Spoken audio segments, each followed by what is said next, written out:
अस्सलाम वालेकुम दोस्तों और भाइयों। फ़र्स्ट ऑफ़ ऑल ये मैं बताता चलूँ कि मैं कोई शायर नहीं हूँ। कभी कभी ऐसा होता है कि दिल की बात कहने का अंदाज़े बयां शायराना हो जाता है, इसलिए शोरा कराम से बहुत माज़े के साथ कहीं कोई टेक्निकली गलती नज़र आए तो नज़रअंदाज कीजिए।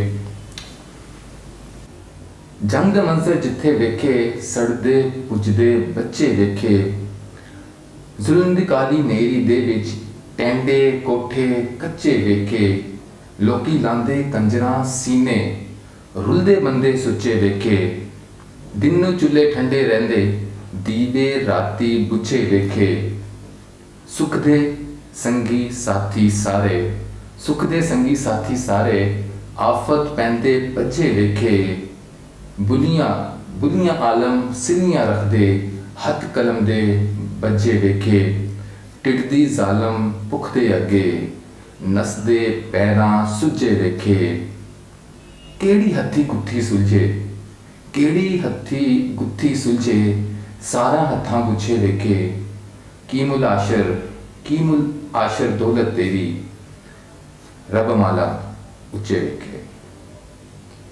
Thank you very much.